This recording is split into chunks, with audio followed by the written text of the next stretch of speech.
La ilaha illallah, la ilaha illallah, la ilaha illallah, la ilaha illallah, la ilaha illallah, la ilaha illallah, la ilaha illallah, la ilaha illallah, la ilaha illallah, la ilaha illallah, la ilaha illallah.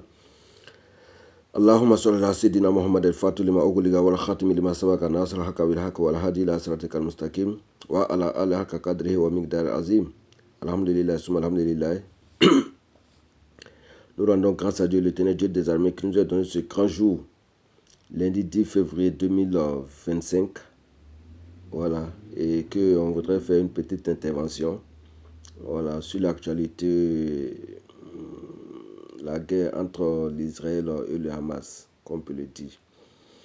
Alors, c'est sans plus tarder ou pour ne pas être trop long, voilà, et je rends un grand hommage à notre père fondateur du CGTF, Cheikh El Hadji Ahmad Jaafar Ouattara, qui est le père fondateur du CCGT, Comité culturel de la génération des Trois Testaments. Donc nous prions le bon Dieu, l'éternel Dieu des armées, de lui garder dans son paradis et dans son royaume d'éternité en éternité, et des pitiés à tous nos défunts qui nous ont précédés et dans ce bas monde.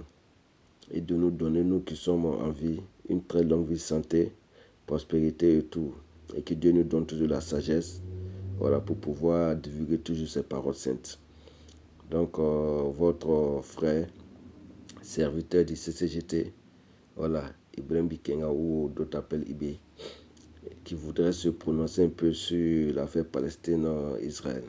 Donc, c'est pour vous dire que pour ne pas être trop long, voilà, et cette question de guerre entre la Palestine et l'Israël, voilà, pour vous dire que nous pouvons mettre fin à cette guerre, voilà, lorsque la Palestine rendra les otages israéliens aux Israélites. Parce que c'est ça le gros problème. Je crois que peut-être personne n'en parle. Voilà, d'autres se lamentent. C'est pas parce que je prends position, voilà, que je suis contre le Hamas ou je suis contre le Gaza ou je suis pour ce que l'Israël fait. Mais comme dans toute chose, on parle toujours de légitime défense. Voilà, et que cette légitime défense qui est pour l'Israël aujourd'hui, parce que si nous nous rappelons, c'est quoi qui a provoqué cette guerre actuelle? Sinon, la guerre existe depuis des millénaires entre la Palestine et l'Israël. Voilà, c'est une guerre qui date ou d'un conflit qui ne date pas d'aujourd'hui. Voilà, mais peut-être des jours à venir ou des temps à venir, voilà, on s'en prononcera un peu. Donc, c'est pour vous dire simplement, voilà, qu'Israël est une terre promise. Voilà, le nom Israël déjà est venu pour une cause, voilà. Et ensuite, sinon, tout le monde le sait, ceux qui lisent les livres saints savent que le nom Israël, voilà, c'est le nom du prophète ou le messager Jacob, voilà, un messager de Dieu, qui est le fils d'Isaac. Isaac aussi est le fils d'Abraham, et Abraham est le père de toutes les religions musulmanes. Voilà, Abraham, son premier fils, c'était Ismaël, voilà, qui est la descendance du prophète Mohammed, sallallahu alayhi wa sallam, paix soit sur eux tous.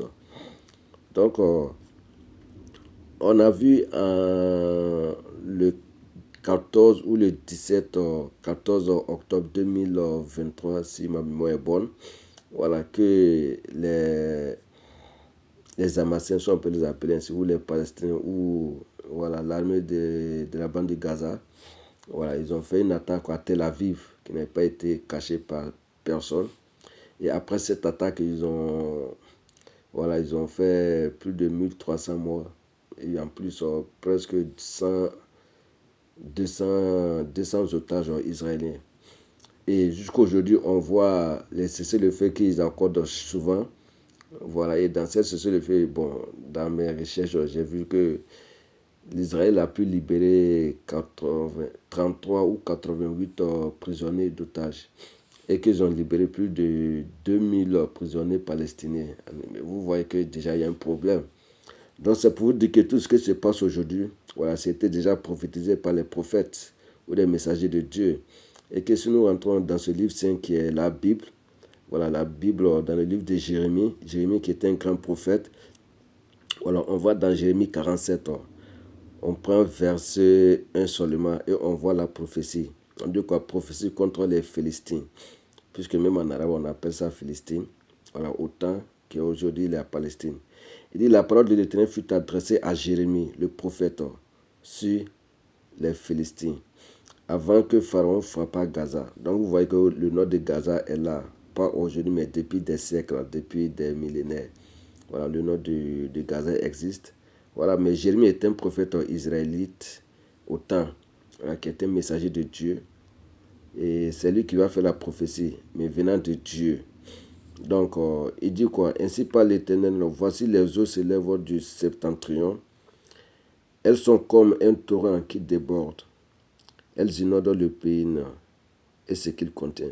Les villes de leurs habitants, les hommes poussent des cris. Tous les habitants du pays se lamentent. Aujourd'hui, on voit la lamentation partout dans le monde arabe. Voilà, surtout les Palestiniens ou les Hamassiens où les habitants de la bande de Gaza se lamentent. Voilà, Israël attaque le Hamas, Israël attaque. Donc vous voyez déjà que c'était déjà prophétisé. Mais cette prophétie, voilà, c'est le Gaza qui a fait, voilà, et, comme on appelle, le premier pas en prenant en otage et en attaquant d'abord l'Israël. Et la Tel Aviv qu'on a tous vu, surtout à Jérusalem, voilà, qu'ils ont fait cette attaque en octobre 2023. Donc la guerre, pour finir cette guerre, c'est très simple. Comme le Premier ministre israélite l'a toujours dit, voilà, ils sont là-bas pour cette guerre ou bien pour cette opération en trois motifs. Voilà, de construire l'armée du Hamas, bon, qui voit que c'est une menace pour eux. Mais moi, ce qui m'intéresse beaucoup, c'est les otages, parce que les otages sont toujours